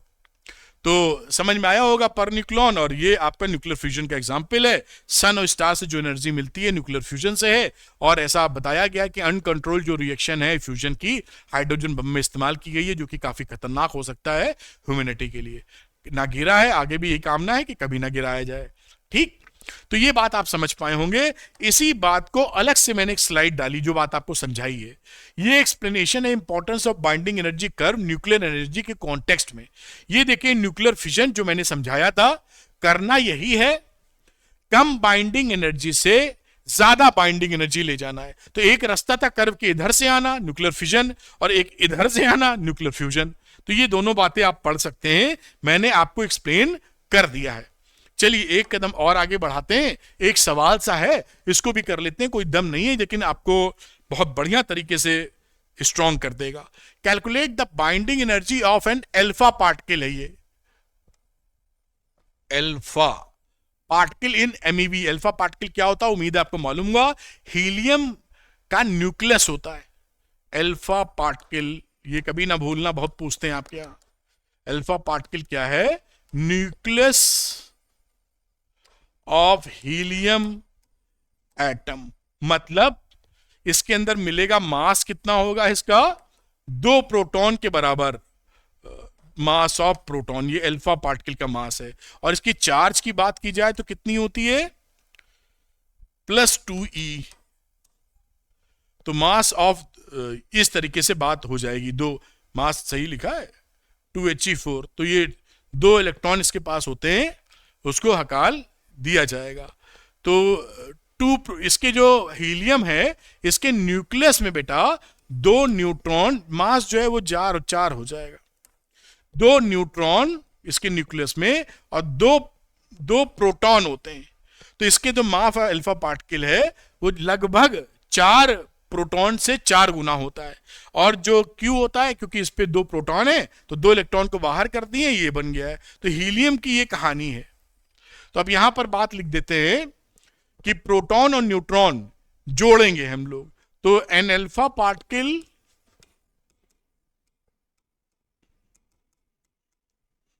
contains 2 protons and 2 neutrons. The mass of 2 protons, ये कितना हो गया, छोटा लिखना होगा, 2 इंटू मास ऑफ प्रोटॉन 1.007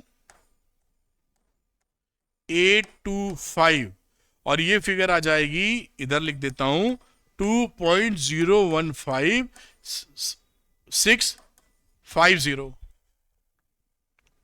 ठीक, तो ये वैल्यू हो गई 2.015650 AMU। आगे बात करते हैं mass of 2 neutrons, 2 into neutron कितना 1.008665, ये वैल्यू कितनी आ गई, ये आ गई 2.017330 AMU। अब ये इन दोनों को ऐड कर देंगे हम लोग, टोटल मास,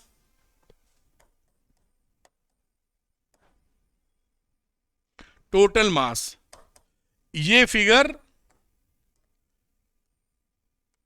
और इस फिगर का एडिशन कर रहे हैं तभी टोटल मास निकलेगा 4.03298 AMU। अब ये टोटल मास इससे अलग अलग निकाला है, मास ऑफ हीलियम न्यूक्लियस दिया था ऑलरेडी इतना, तो यहां लिख देते हैं मास ऑफ हीलियम न्यूक्लियस, जो कि अल्फा पार्टिकल होता है।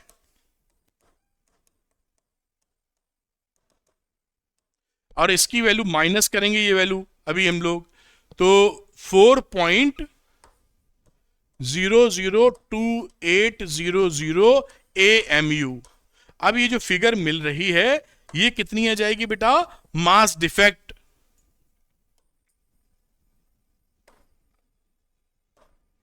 जिसे हम डेल्टा M से दिखाएंगे, इसको इसमें से घटा दिया तो 0.03018 AMU।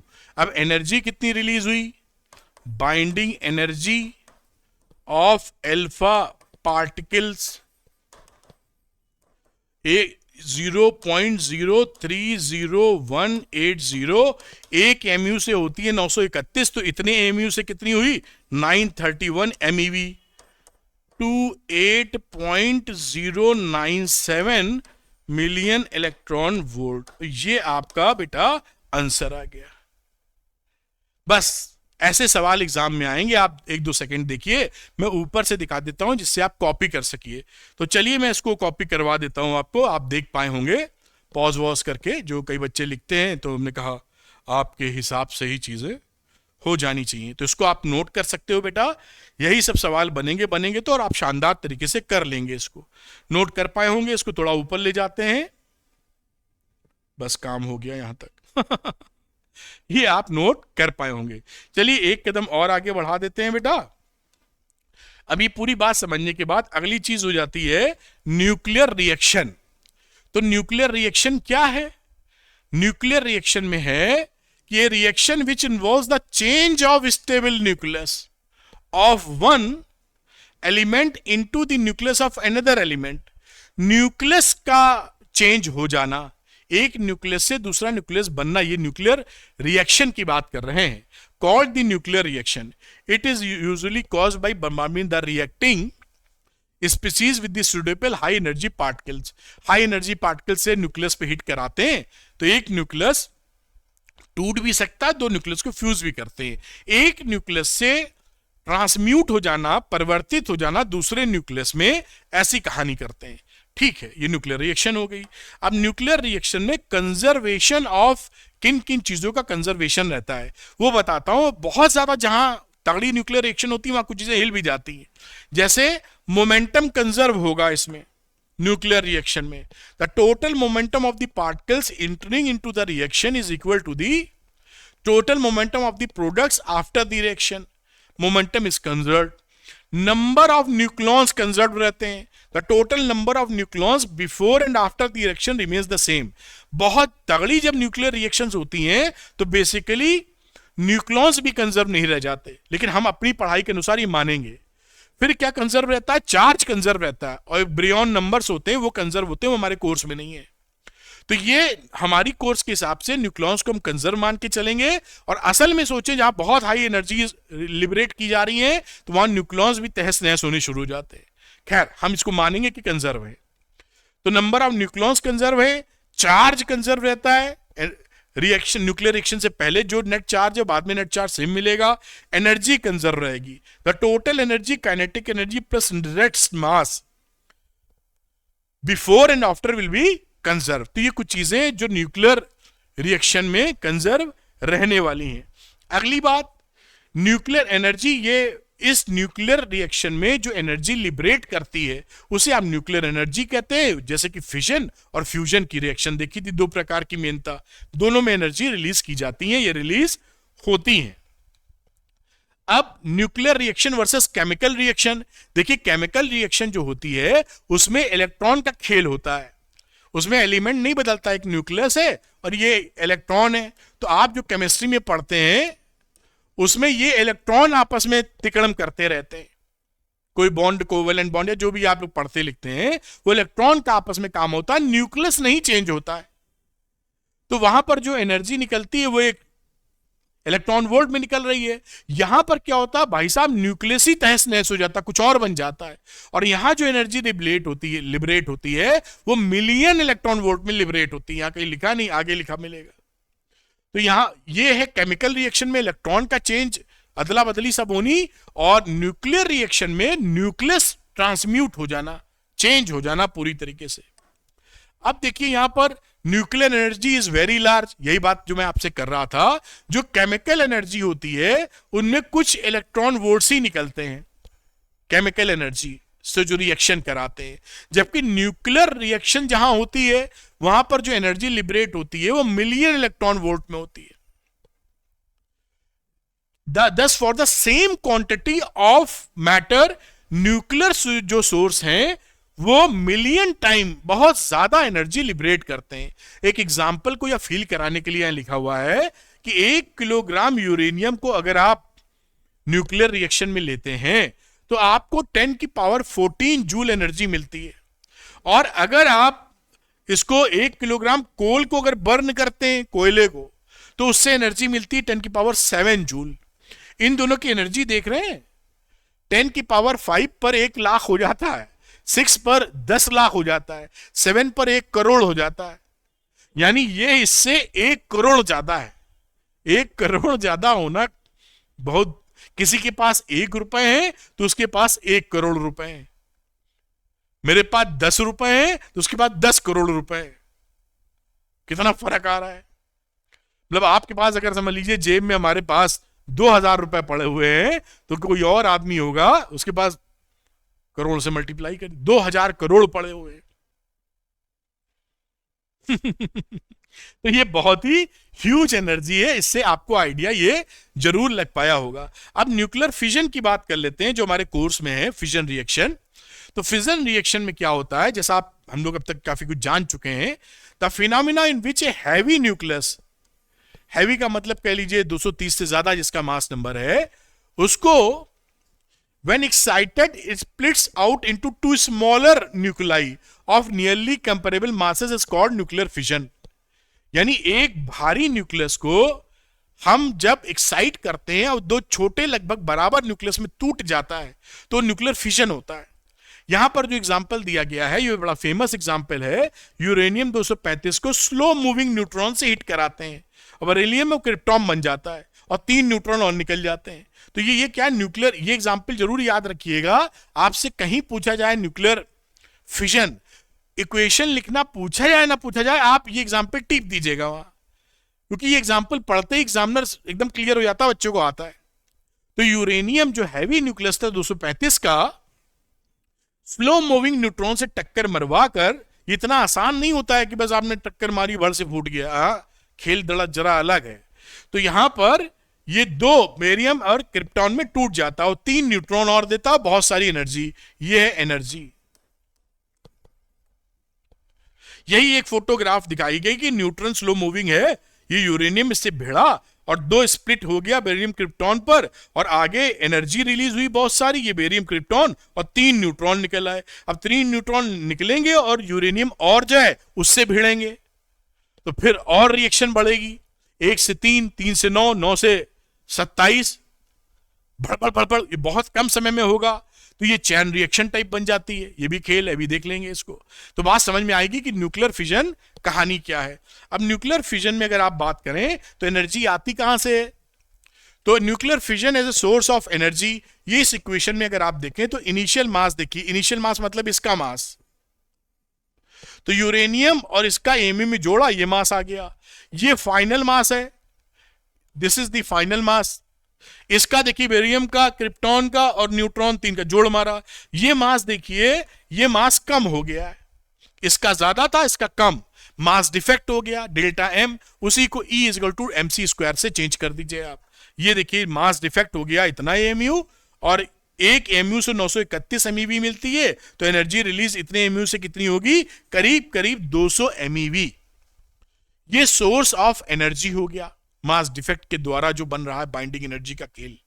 तो यहां से एनर्जी रिलीज होती है, ये बात भी आपको समझ में आई होगी, जिससे कि भाई कहां से एनर्जी आ रही है इसका हिसाब किताब हमको पता होना चाहिए। अब अगली बात देखते हैं बेटा, nuclear chain reaction. Chain reaction की बात की थी कि न्यूट्रॉन ने टक्कर मारी थी यूरेनियम को और 3 न्यूट्रॉन निकला था। अब 3 न्यूट्रॉन निकलने का यह मतलब नहीं होता है कि 3 न्यूट्रॉन 3 यूरेनियम के एटम से भिड़ेगा, 3 ही से भिड़ेगा। हो सकता है 3 में से 2 भिड़े और 1 ना भिड़ पाए।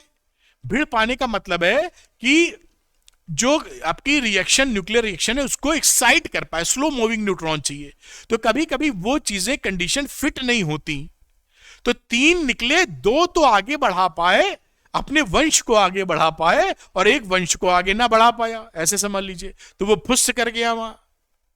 कुछ समझ में आ रहा है? फिर 2 ने जब हिट किया 2 को, तो फिर उससे 1 से 3 निकले, फिर 1 से 3 निकले, और हो सकता है तीनों लोग हिट कर दें आगे, तो चैन रिएक्शन बढ़ती चली जाएगी। बहरहाल ये ऐसा नहीं समझना है हमेशा कि 3 न्यूट्रॉन निकले हैं तो वो तीनों यूरेनियम एटम को हिट करके 3 रिएक्शन को अंजाम दे देंगे। हो सकता है तीनों में से कोई 2 अंजाम दे पाए, कोई 1 अंजाम दे पाए, कभी कभी हो सकता है तीनों में से कोई अंजाम ना दे पाए। तो शुरुआत में ऐसा, भाई एक थोड़ी है, बहुत सारे एटम एक साथ फूट रहे हैं, तो उनमें से कोई भी चालू हो जाता तो चैन रिएक्शन बन जाती है। इस तरीके से देखिए तो बहुत तेजी से ये पूरी घटना जो है माइक्रो सेकंड्स में घटती है, झट से पूरा फैल जाएगा। और हर रिएक्शन में 200 MeV की एनर्जी, यानी कितनी एनर्जी होती है। खड़ा खड़ा लोहा घर पिघल जाते हैं, आदमी की तो बात ही छोड़ दीजिए। आप कभी वीडियो देखिएगा यूट्यूब पर, शायद मिलेगा आपको, नागा साहब की जबकि उतना टेक्नोलॉजी डेवलप नहीं थी। अब कभी कुछ ऐसा खतरा कहीं हो जाए तो वीडियो ही वीडियो मिल जाए, लेकिन ऐसा हो क्यों ना हो, भाई बहुत खतरनाक सीन है। तो और उसका इम्पैक्ट भी, यहां तक कि जो बम गिराए गए लोग तहस नहीं हुए, 50 साल तक DNA तक लोगों के चेंज हो गए, बच्चे बेचारे डिसेबल्ड पैदा हो रहे हैं, बहुत खराब स्थितियां होगी, बहुत बीमारियां फैल गई। तो ये खतरनाक है, क्योंकि रेडिएशन होते हैं ना इसके अंदर, तो वो को DNA में चेंज कर देते हैं, उसका इलाज नहीं है हमारे पास। अब प्रकृति इलाज करती है तो फिर मामला टेढ़ा हो जाता है। खैर आप समझ गए होंगे न्यूक्लियर चैन रिएक्शन। इसके आगे की बातचीत बढ़ाते हैं। अनकंट्रोल्ड चैन रिएक्शन क्या है कि चैन रिएक्शन आगे बढ़ी और हमारे पास इसको रोकने का कोई साधन नहीं है, तो एटम बम बन गया, ये बड़ बढ़ते चलेगा, कुछ ही सेकंड के अंदर विस्फोट। ये अनकंट्रोल्ड हो गई, हम इसको संभाल नहीं पा रहे हैं। लेकिन हम न्यूक्लियर फिजन की रिएक्शन को संभाल भी लेते हैं, इसीलिए न्यूक्लियर रिएक्टर भी लगते हैं जहां से बिजली पैदा की जाती है। समझ रहे हैं ना, जहां से बिजली पैदा की जाती है, तो वो कंट्रोल्ड न्यूक्लियर रिएक्शंस होती है। वहां पर हम लोग कुछ ऐसे मटेरियल लेते हैं जो बोरॉन ट्यूब्स वगैरह, जो कि न्यूट्रॉन को एब्जॉर्ब कर सकती हैं। तो जैसे ज्यादा यहां से न्यूट्रॉन 3 निकले, 3 से फिर 9 और 9 से 27, तो हम बोरॉन को इंसर्ट करके न्यूट्रॉन को एब्जॉर्ब करा लेते हैं। तो हम कंट्रोल किए रहते हैं कि भाई इससे ज्यादा तेजी से ना ये बढ़ पाए, तो हम उस एनर्जी को हम यूज कर पाते हैं न्यूक्लियर रिएक्टर प्लांट लगा के, जिससे हमें एनर्जी मिलती है, और हम पावर प्लांट लगाते हैं। खतरा तो तब भी बना रहता है, लेकिन संभाल के लगाया जाए तो चलती ही मामला। समझ में आई होगी, ये न्यूक्लियर पावर प्लांट है। अनकंट्रोल हो जाएगी तो बम का रूप ले लेगी, जैसे एटम बम है। खैर ये बात भी आप समझ पाए होंगे। अब आता है न्यूक्लियर फ्यूजन। जो न्यूक्लियर, अब इसमें एक कहानी क्या है, आपको एक चीज बताऊं इंटरेस्टिंग। न्यूक्लियर फिजन जो रिएक्शन है, उससे कहीं ज्यादा एनर्जी आपको न्यूक्लियर फ्यूजन में मिलती है, और क्लीन एनर्जी मिलती है। न्यूक्लियर फिजन में क्या होता है, रेसिड्यूल्स बच जाते हैं, कचरा निकल आता है रेडियो एक्टिव, वो कहीं भी आप गड्ढा खोद के दफन करते हैं उसको, कहीं भी अगर पानी वानी में मिल गया तो पूरा पानी कंटेमिनेटेड हो जाता है। जिस भी कंट्री में पानी जाएगा, लोग पिएंगे, बीमार हो जाएंगे, मछलियां मर जाएंगी, बहुत कुछ ड्रामा हो जाएगा। या मछलियां उस चीज को पी पा जाएंगी, खा पी जाएंगी, कोई मछली काट के खाएगा तो वो ढेर हो जाएगा, ढेर होने का मतलब प्रॉब्लम में आ जाएगा। तो रेडिएशंस बहुत खतरनाक निकलते हैं उससे। तो उसकी जगह जो फ्यूजन रिएक्शन है, इसमें कचरा नहीं निकलता, ज्यादा एनर्जी है, इसीलिए इसको क्लीन एनर्जी बोलते हैं फ्यूजन से। अभी समस्या यह है कि फ्यूजन वाली रिएक्शन को तो आप संभाल पा रहे हैं, कंट्रोल कर पाते हैं, फ्यूजन रिएक्शन को कंट्रोल करने की टेक्निक हमने डेवलप नहीं कर पाए साइंटिस्ट अब तक। जिस दिन ये टेक्निक डेवलप हो गई, 2 साल 4 साल 10 साल 20 साल जो भी लगे, हमें नहीं मालूम, उस समय एनर्जी की पूरे ह्यूमैनिटी के लिए कोई कमी नहीं रहेगी, एबंडेंस में एनर्जी मिलेगी कि धक्का पेल यूज कीजिए मतलब दिन रात चलाइए एसी, दिन रात आप कार से इलेक्ट्रिसिटी चार्ज कीजिए, लीजिए, कोई टेंशन नहीं है। लेकिन दिक्कत क्या है कि अभी तक हम लोग फ्यूजन रिएक्शन को कंट्रोल नहीं कर पाए, और अनकंट्रोल रिएक्शन होगी तो तबाही मचा देगी समझ में आई होगी बात, इसलिए आपको समझ में आए। तो ये प्रोसेस क्या है न्यूक्लियर फ्यूजन का, फ्यूज करना। 2 लाइटर न्यूक्लाई को फ्यूज कर रहे हैं, आपस में एक ही घर में रहने को मजबूर कर रहे हैं, तो वो रिएक्शन हो जाती है nuclear fusion. The process in which 2 light nuclei combine at extremely high temperature and high pressure. ये जब दोनों को भिड़ाते हो ना आपस में, ये देखिए क्या है, आप समझिएगा, थोड़ा आगे है, लेकिन मैं ये समझा रहा हूं। एक न्यूक्लियस है प्लस वाला, एक न्यूक्लियस है प्लस, कई प्लस हो सकते हैं, हम एग्जाम्पल ले रहे हैं। अब इन दोनों को आप एक ही में भिड़ाना चाहते हो, तो जब इसको पास लाओगे तो न्यूक्लियर रिपल्शन का फोर्स लगेगा, Coulombian repulsion, plus plus repel करते हैं, तो ये पास नहीं आएंगे, थोड़ा बहुत आएंगे, उससे ज्यादा नहीं आएंगे। अब नहीं आएंगे, आप चाहते हो कि एक घर में रहें, क्योंकि ये पकड़ में कब आएंगे जी, इतने क्लोज हमें लाना होगा कि इसके ऊपर न्यूक्लियर फोर्स हावी हो जाए। न्यूक्लियर फोर्स की परेशानी यह है कि वो बहुत शॉर्ट रेंज फोर्स है, 2-3 फर्मी के बीच में आएगा तभी वो कब्जा कर पाएगा, उससे ज्यादा उसका इलाका नहीं है। वो शेर है, बब्बर शेर है, लेकिन इलाका बहुत छोटा है इसका, उस इलाके में आओ तो पकड़ लेगा वो तुमको, फिर जाने नहीं देगा। तो आप समझ पा रहे हैं, तो हमें इन दोनों न्यूक्लियस को न्यूक्लियर फोर्स के इलाके में लाना है, 2-3 फर्मी के अंदर लाना है, जिससे न्यूक्लियर फोर्स पकड़ ले इनको। फिर कोलंबियन फोर्स अलग नहीं कर सकता क्योंकि वो छोटू है और न्यूक्लियर फोर्स का बिग डैडी है।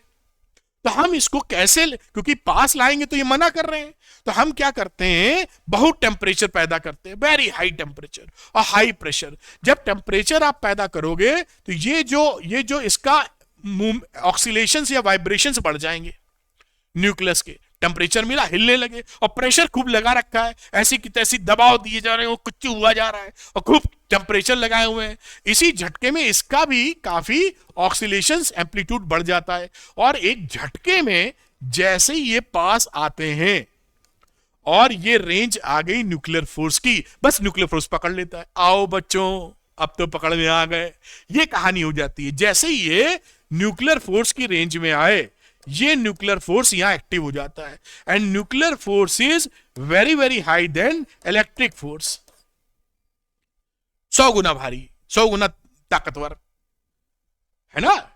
तो ये न्यूक्लियर फोर्स इलेक्ट्रिक फोर्स में 100, जैसे ही उसके रेंज में आए तुरंत वो कब्जा कर लेता, अब नहीं छोड़ूंगा, अब वो फिर अलग नहीं हो सकते।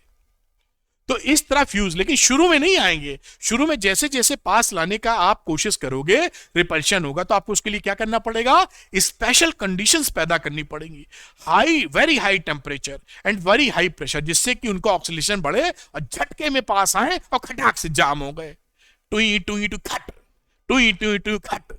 आप समझ पा रहे हैं ना, ये लॉजिक है, बहुत सरल लॉजिक। अगर आप घुस जाएं इसके अंदर, जैसे मैं घुस के पढ़ाना पसंद करता हूं, तो ये सरलता कितनी, देखिए आसान सी बात है, और बिल्कुल प्रेम से आपको समझा रहे हैं, एक चीज समझ में आ रही है आपको, है ना, बात पकड़ में आ गई होगी। ये कहानी यहां पर की जाती, इसीलिए आपको स्पेशल कंडीशन चाहिए, high temperature, very high temperature and very high pressure ये दोनों लगाकर आप फ्यूजन वाली रिएक्शन को कंडक्ट कर सकते हैं। नॉर्मली नहीं घटना घटेगी ऐसे, क्योंकि क्यों मिलेगा प्लस प्लस एक साथ, बढ़िया समझ पाए। अब ये बात समझ गए आप, 2 लाइटर न्यूक्लियाई को मिलाओ, बड़ा न्यूक्लियाई बनाओ, कहानी पूरी Ramayana. The sum of masses before fusion is greater, अलग अलग जब रहते हैं न्यूक्लियस तो उनका मासेस ज्यादा होता है, जब एक को कंबाइन कर देते हो तो मास कम हो जाता है, मास डिफेक्ट, एनर्जी लिबरेट होगी, बहुत एनर्जी निकलती है इसमें। तो ये एक रिएक्शन आपके लिए छोटी मोटी दिखाई गई है, और इस रिएक्शन को आप पकड़ लीजिए, 1H2 को कंबाइन किया और ये 21.6 MeV इस रिएक्शन में निकली एनर्जी, मिलियन इलेक्ट्रॉन वोल्ट। तो इस तरीके से इसको पकड़ के रखिए, ये है न्यूक्लियर फ्यूजन, 2 चीजें फ्यूज हुई, एक चीज आपकी बन गई। जहां भी पूछा जाए इसको लिख दीजिएगा आप एग्जाम्पल के तौर पर। अब ये जो बात है नेसेसरी कंडीशन, ये पूरी चीज मैंने आपको समझा मारी है उस कहानी में, यही लिखा है कि कैसे रिपल्शन की फोर्स को ओवरकम करेंगे, क्या बहुत अच्छी तरीके से मैंने समझा दिया है। और यही बातें यहां भी लिखी है, हाई डेंसिटी और प्रेशर की रिक्वायरमेंट है, increasing the frequency of collision, खट खट कई बार होने, एक ही झटके में टपेगा, तो कहानी बन जाती है। अब ये कंडीशन अचीव करने के लिए आपको बहुत ज्यादा टेम्परेचर की जरूरत पड़ती है, वो टेम्परेचर आपको सूरज के अंदर मिल जाता है। सूरज कौन, कोई बंदा नहीं, सन तो सन के अंदर 2 × 10⁶ केल्विन तक का टेम्परेचर उपलब्ध होता है, जिससे जो हाइड्रोजन वहां पर है वो एक दूसरे से कंबाइन होती है, हाई, खूब ज्यादा वाइब्रेशंस होते हैं और आपस में फ्यूज होते रहते हैं और एनर्जी लिबरेट करते रहते हैं। तो एनर्जी लिबरेट करते आ रहे हैं, आगे घटनाएं कहीं और घट सकती हैं, पढ़ेंगे तो मालूम करेंगे कि धीरे धीरे मान लीजिए कभी ऐसा दिन आएगा जब उसके अंदर की पूरी हाइड्रोजन सब कंबाइन हो जाएगी, फिर क्या होगा, तो धीरे धीरे ठंडा होना शुरू हो जाएगा, बाहर की जो क्या होगा, बाहर उसके ठंडक, कूल ऑफ, बहुत कुछ होगा उसके बाद। खैर अभी बात समझ कर रहे हैं फ्यूजन की, और ये जो कंडीशंस हैं ये लेबोरेटरी में मीट कर पाना जल्दी संभव नहीं है, इतने टेम्परेचर को पकड़ पाना। और देखिए सन से जैसे हमने बात की थी, ये देखिए सन और स्टार से, the source of energy of sun and the other star, nuclear fusion में ये रिएक्शन होती हैं। ये 2 रिएक्शन हैं, एक है प्रोटॉन प्रोटॉन साइकिल, एक है कार्बन नाइट्रोजन साइकिल। ये carbon nitrogen cycle, carbon nitrogen cycle, ये क्या इसकी इंपॉर्टेंस है, सूरज के अंदर ये दोनों ही रिएक्शंस बराबर, लगभग बराबर मात्रा में होती है एनर्जी देने के लिए, लेकिन जो स्टार्स इससे गर्म होते हैं, हॉटर देन सन, वहां पर आपको मिलती है कार्बन नाइट्रोजन साइकिल स्टार्स में। और जो स्टार सूरज से ठंडे होते हैं वहां मिलती है प्रोटॉन प्रोटॉन साइकिल ज्यादा, क्योंकि प्रोटॉन प्रोटॉन साइकिल कम टेम्परेचर पे परफॉर्म कर जाती है और ये कार्बन नाइट्रोजन ज्यादा टेम्परेचर डिमांड करती है। ये पीछे मैंने लिखा भी है नोट्स के तौर पे, कहीं घबराने की आवश्यकता नहीं है। देखिए both proton proton and carbon nitrogen cycles participate almost equally in generation of energy in the sun. अब स्टार्स हॉटर देन सन, जो सूरज से गर्म है, वहां पर आपको कार्बन नाइट्रोजन साइकिल ज्यादा डोमिनेटिंग हो जाएगी। वाइल दोस कूलर देन सन, जो सन से ठंडे हैं, उनमें आपकी प्रोटॉन प्रोटॉन साइकिल ज्यादा हावी हो जाएगी। और प्रोटॉन प्रोटॉन साइकिल कम टेम्परेचर पे हो सकती है क्योंकि कूलर है, इसलिए काम आपका बन जाता है। तो ये बात आप पकड़ पाए होंगे। और फिर यहां की जो कंट्रोल्ड थर्मोन्यूक्लियर रिएक्शंस हैं कि if the energy released in thermonuclear reaction is controlled in such a manner that a limited amount of energy is produced continuously, हम लिमिटेड अमाउंट ऑफ एनर्जी लगातार पैदा कर सकें, एकदम से भयानक एनर्जी ना आए जिसे हम संभाल ना सकें। घर में हमें पानी की जरूरत होती तो टंकी लगाया है, लेकिन बाढ़ आती तो बह जाते हैं, तो हमें कंट्रोल्ड पानी चाहिए, इसीलिए टैप लगाते हो, जब जरूरत है तो नल खोलते हो लेते हो। लेकिन एकदम से अगर आपको टंकी का पानी भड़बड़ा के चला है तो हमारे किसी काम का नहीं रह जाता है। तो हमें एनर्जी चाहिए लेकिन कंट्रोल्ड मैनर में।